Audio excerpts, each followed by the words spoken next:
Shalom, Bapak Ibu yang terkasih dalam Tuhan. Salam sejahtera, selamat pagi. Puji Tuhan, salam jumpa lagi. Senang saya hari ini kembali untuk menyampaikan firman Tuhan yang untuk menguatkan kita dan untuk kembali memulihkan kita, Bapak Ibu. Puji Tuhan, saudaraku, sebelum saya berkhotbah lebih mendalam dalam hal ini, kita punya tema pada hari ini adalah jangan mengabaikan hidup setelah kematian. Jangan mengabaikan hidup setelah kematian. Untuk itu saya berdoa terlebih dahulu. Terpujilah namamu, Allah Bapa yang kekal yang kami sembah, di dalam nama Tuhan Yesus kami mengucap syukur. Jikalau hari ini kembali untuk boleh mendengar firman-Mu, untuk kembali diajar dengan kehendak-Mu, dibentuk seturut rencana-Mu, dan hidup kami selalu mempermuliakan nama-Mu. Terima kasih Bapa, dalam nama Tuhan Yesus kami siap mendengar firman-Mu dan melakukannya. Dalam nama Yesus, haleluya, amin. Puji Tuhan, Bapak Ibu, tema kita hari ini sangat menarik, yaitu jangan mengabaikan hidup setelah kematian. Jangan mengabaikan hidup setelah kematian. Mengapa? Karena hidup setelah kematian itu kita berada di alam kekal. Dengan demikian posisi kita permanen dalam waktu selama-lamanya. Tolong ini direnungkan dan tolong ini dibayangkan. Tidak bisa lagi berubah. Syukur-syukur kalau kita permanennya di sorga. Bagaimana kalau permanennya di neraka? Nah, inilah inti dari khotbah saya yang Bapak Ibu harus paham.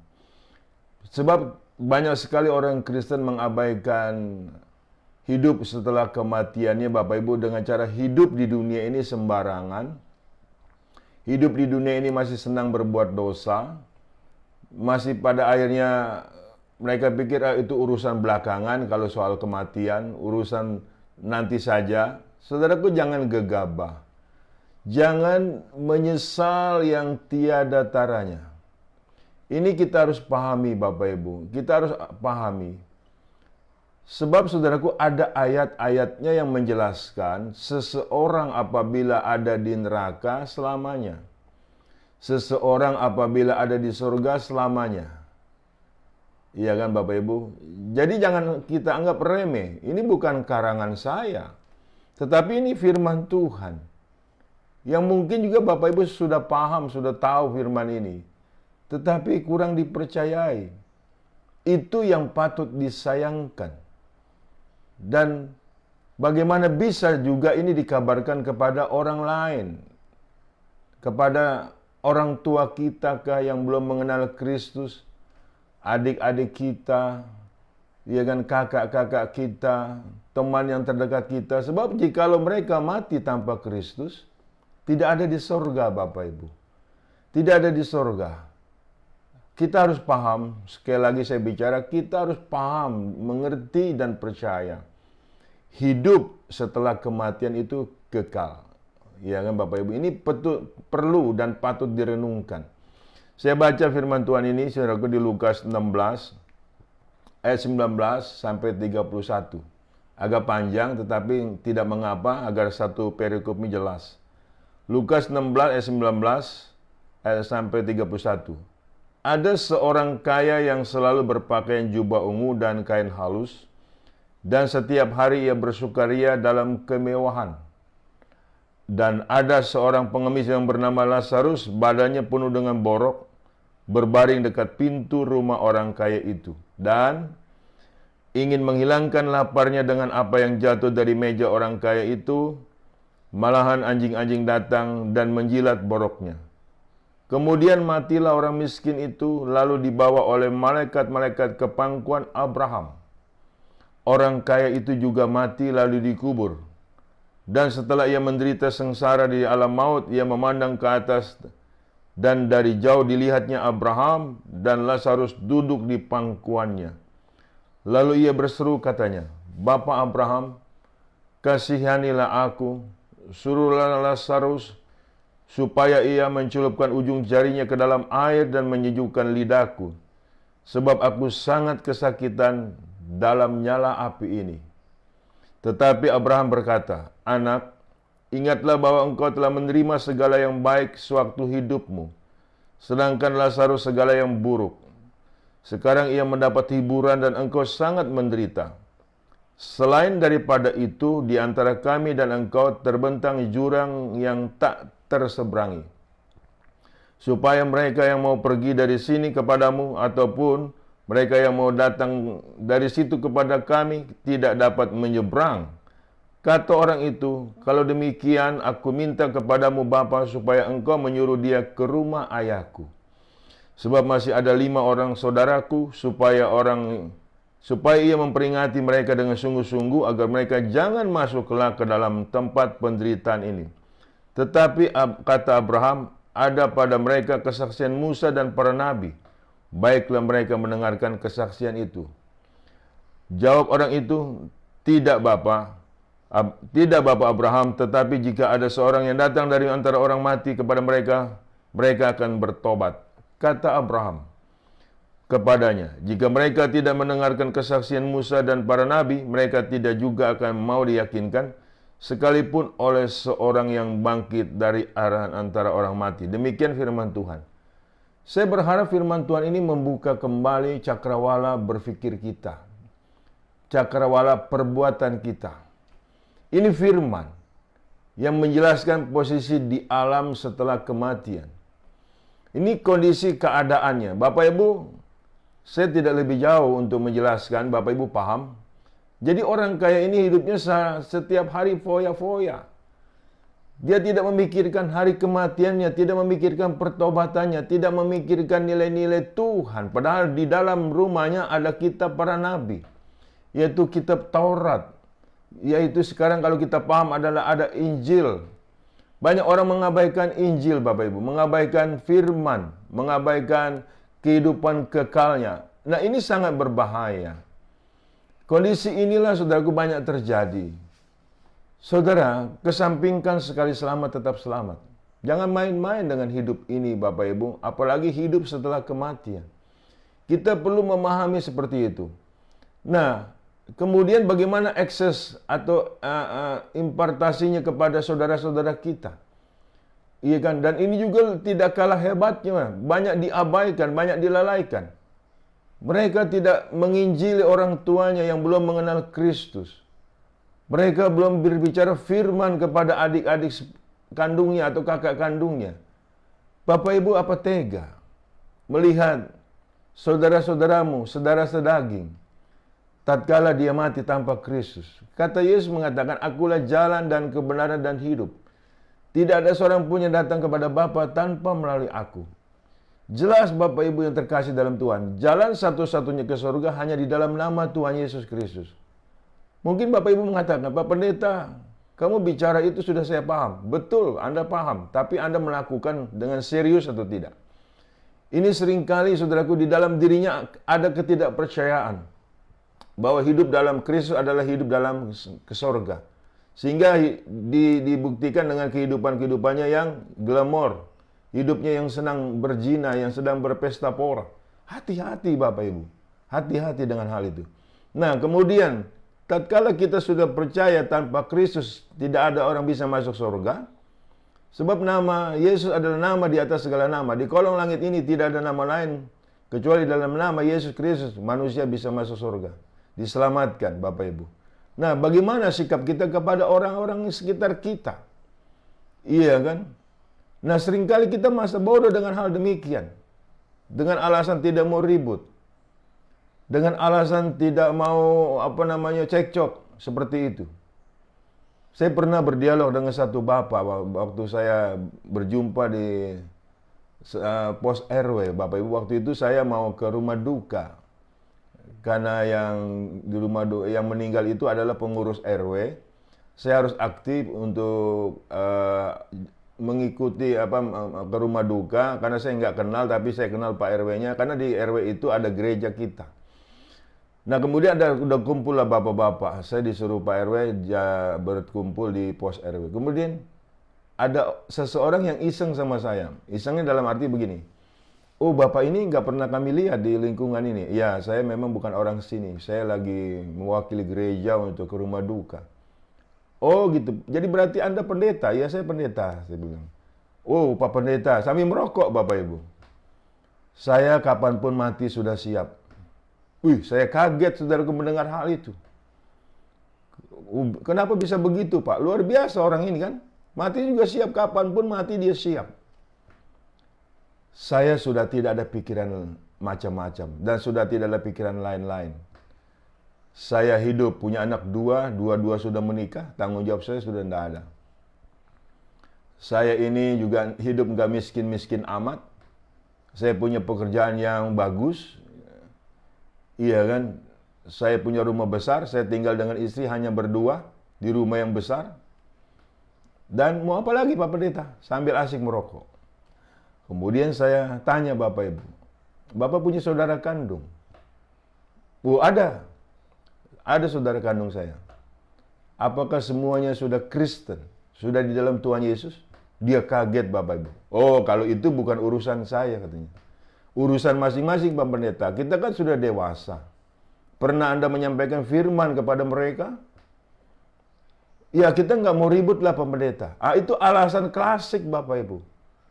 Firman itu harus diberitakan. Urusan keselamatan memang urusan Kristus. Tetapi kalau kita tidak memberitakan firman, ini kita lari dari tanggung jawab amanat agung Bapak Ibu. Saya bilang Bapak jangan mati dulu sebelum mereka itu dipastikan untuk terima Kristus. Bagaimana caranya saya untuk menyampaikan firman? Mereka kalau misalnya berantem, lebih baik Anda berantem, sampaikan aja firman Tuhan. Kita diskusi bilang, Bapak kan sudah pintar. Diskusi, ya kan? Beritahu, tanpa Yesus orang tidak bisa masuk surga. Ini pernah saya lakukan terhadap papa saya, Bapak Ibu. Walaupun saya disemprot, diomeli, dimaki, saya biar saja. Yang penting saya sudah beritakan. 2 tahun kemudian papa saya minta dibaptis. Firman Tuhan tidak pernah kembali dengan sia-sia. Ada amin Bapak Ibu? Harus sampaikan. Ditempelin juga tidak apa-apa.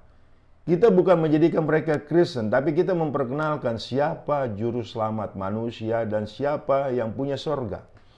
Ini penting Bapak Ibu. Kalau ribut pun tidak apa-apa. Yang penting kita jangan sakit hati. Itu resiko penginjilan Bapak Ibu. Ya kan? Bukan berarti kita mau mengkristen mereka. Semua berpulang kepada diri mereka dan Tuhan. Bagaimana Pak Pendeta kalau orang itu memang diharuskan masuk neraka? Saudara, itu bukan demand kita. Itu bukan bagian kita. Itu bagian Tuhan. Kita nggak mau tahu urusan itu. Kita tetap bergumul Bapak Ibu. Sampai saudara-saudara kita diselamatkan. Ini penting, ini seringkali diabaikan, dilalaikan. Makanya dalam hal ini Bapak Ibu, mulai saat ini siapa kira-kira saudaramu, kakakmu, orang tuamu yang belum mengenal Kristus, sampaikan itu. Ya sudah barang tentu dengan cara sopan, asertif, dengan cara tidak menyakiti, dengan cara tidak kondisinya, ya kalau mau yang tersinggung, ya memang tersinggung. Tapi kalau mereka tidak diperkenalkan Kristus Yesus oleh kita, iya kan saudaraku, oleh siapa dong? Iya kan, jangan pikir itu urusan pendeta, itu urusan kita sebagai yang menjalankan amanat agung.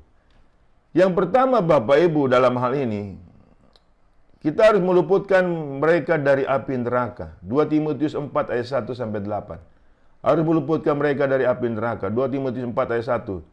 Di hadapan Allah dan Kristus Yesus yang akan menghakimi orang yang hidup dan yang mati, aku berpesan dengan sungguh-sungguh kepadamu demi pernyataannya dan demi kerajaannya. Beritakanlah firman, siap sedialah baik atau tidak baik waktunya. Nyatakanlah apa yang salah, tegurlah dan nasihatilah dengan segala kesabaran dan pengajaran. Karena akan datang waktunya orang tidak dapat lagi menerima ajaran sehat. Tetapi mereka akan mengumpulkan guru-guru menurut kehendaknya untuk memuaskan keinginan telinganya. Mereka akan memalingkan telinganya dari kebenaran dan membukanya bagi dongeng. Tetapi kuasailah dirimu dalam segala hal, sabarlah menderita, lakukanlah pekerjaan pemberita Injil dan tunaikanlah tugas pelayananmu. Mengenai diriku, darahku sudah mulai dicurahkan. Sebagai persembahan yang saat kematianku sudah dekat, aku telah mengakhiri pertandingan yang baik dan aku telah mencapai garis akhir dan aku telah memelihara iman. Sekarang telah tersedia bagiku mahkota kebenaran yang akan dikaruniakan kepadaku oleh Tuhan Hakim yang adil pada harinya. tetapi bukan hanya kepadaku, melainkan juga kepada semua orang yang merindukan kedatangannya. Saudaraku, ini akhir zaman. Banyak penyesat-penyesat yang menyesatkan. Banyak pengajaran-pengajaran yang membuat orang masuk neraka. Kita harus di sini waspada. Sebagai orang yang diberi tanggung jawab, amanat agung. Iya kan? Kita harus tetap memberitakan firman, keadaan baik maupun tidak baik. Makanya di dalam kita harus ditanamkan. Kita hidup bukan karena kita lagi, tapi Kristus hidup di dalam kita. Kita adalah milik Kristus. Dan untuk itulah kita untuk memberitakan firman. Menyatakan terang Kristus kepada mereka yang di dalam kegelapan. Jangan kita abai soal ini Bapak Ibu. Mari kita merebut mereka dari api neraka. Iya kan? Mari kita meluputkan mereka dari api neraka. Sebab di dalam dunia ini hanya satu Tuhan, yaitu Yesus Kristus.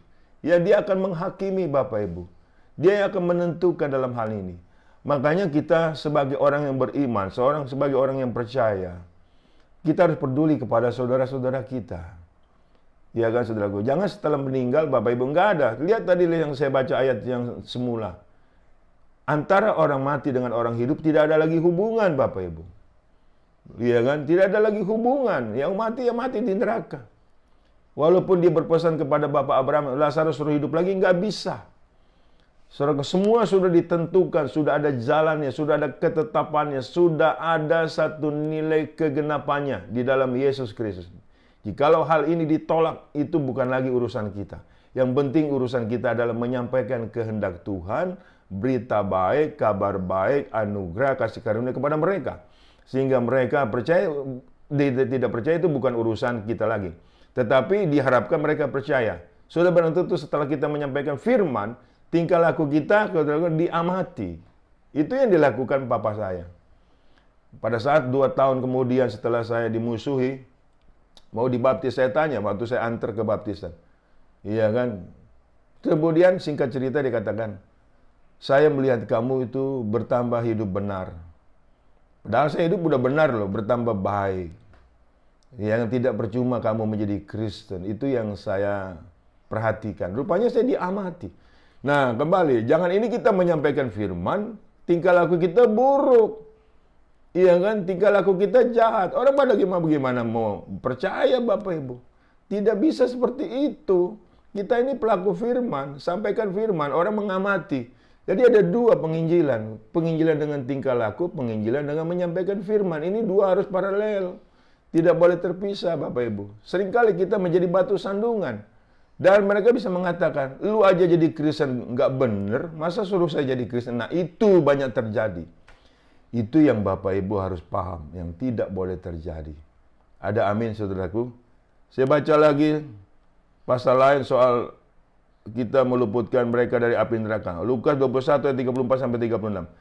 Jagalah dirimu supaya hatimu jangan syarat oleh pesta pora dan kemabukan serta kepentingan-kepentingan duniawi. Dan supaya hari Tuhan jangan dengan tiba-tiba jatuh ke atas dirimu seperti suatu jerat, sebab ia akan menimpa semua penduduk bumi ini.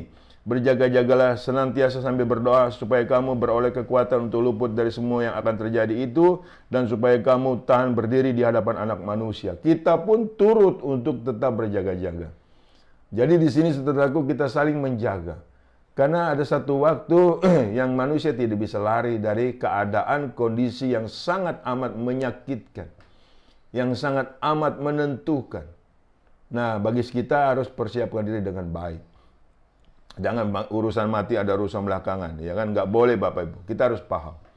Jadi siapa yang kondisinya, yang sedara-sedaging, yang belum mengenal Kristus, hari ini dari situ dulu Bapak Ibu memulai. Menyampaikan firman Tuhan. Tatkala Bapak Ibu sudah menyampaikan firman Tuhan, sudah barang tentu dibarengi dengan tingkah laku yang baik dan yang benar. Itu tanggung jawab kita. Jadi kita pun hidup punya nilai progres, punya nilai proses, sehingga punya nilai tujuan. Sehingga pada akhirnya kita banyak untuk menyelamatkan orang, meluputkan dari api neraka. Yang kedua, menjauhkan dari api neraka. 1 Timotius 4 ayat 8-16. Latihan badani terbatas gunanya, tetapi ibadah itu berguna dalam segala hal, karena mengandung janji, baik untuk hidup ini maupun untuk hidup yang akan datang. Perkataan ini benar dan patut diterima sepenuhnya. Itulah sebabnya kita berjerih payah dan berjuang, karena kita menaruh pengharapan kita kepada Allah yang hidup, Juru Selamat semua manusia, terutama mereka yang percaya. Beritakanlah dan ajarkanlah semuanya itu. Janganlah seorang pun menganggap engkau rendah, karena engkau muda. Jadilah teladan bagi orang-orang percaya dalam perkataanmu, dalam tingkah lakumu, dalam kasihmu, dalam kesetiaanmu, di dalam kesucianmu. Sementara itu sampai aku datang, bertekunlah dalam membaca kitab-kitab suci, dalam membangun dan dalam mengajar. Jangan lalai dalam mempergunakan karunia yang ada padamu, yang telah diberikan kepadamu oleh Dumbuat dengan penumpangan tangan sidang penatua. Perhatikanlah semuanya itu, hiduplah di dalamnya supaya kemajuanmu nyata kepada semua orang. Awasilah dirimu dan awasilah ajaranmu, bertekunlah dalam semuanya itu. Karena dengan berbuat demikian, engkau akan menyelamatkan dirimu dan semua orang yang mendengarkan engkau. Ya itu, puji Tuhan Bapak Ibu.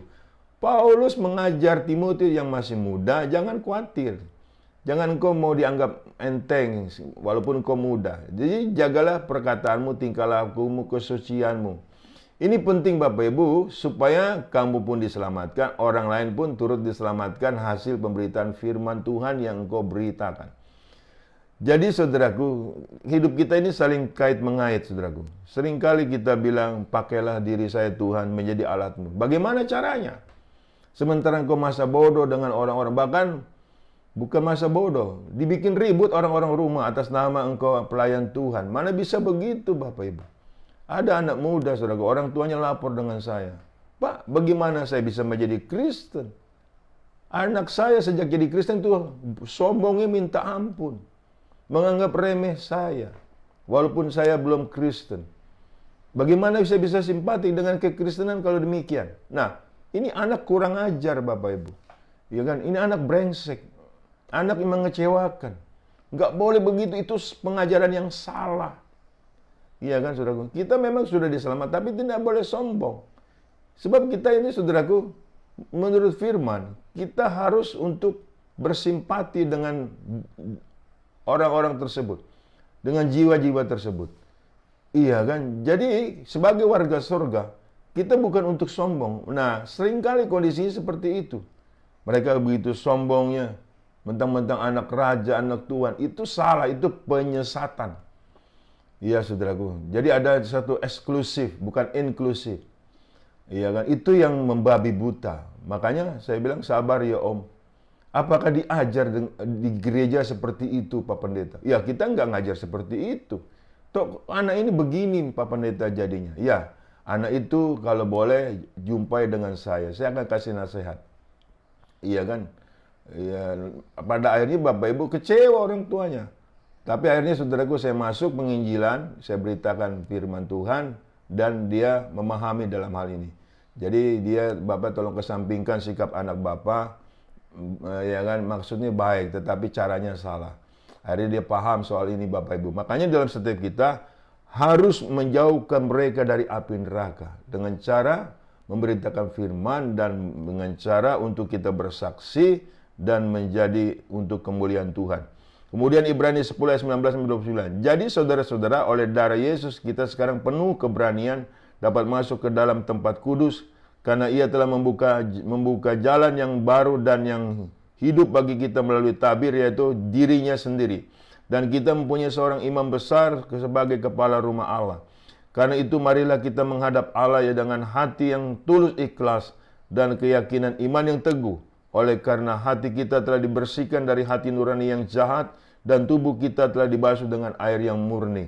Marilah kita teguh berpegang pada pengakuan tentang pengharapan kita, sebab ia yang menjanjikannya setia. Dan marilah kita saling memperhatikan supaya kita saling mendorong dalam kasih dan dalam pekerjaan baik. Janganlah kita menjauhkan diri dari pertemuan-pertemuan ibadah kita seperti dibiasakan oleh beberapa orang, tetapi marilah kita saling menasihati dan semakin giat melakukannya menjelang hari Tuhan yang mendekat. Bapak Ibu, jadi kita jangan ulur-ulur waktu lagi. Kita jangan buang-buang waktu lagi. Hiduplah bertekun di dalam Tuhan.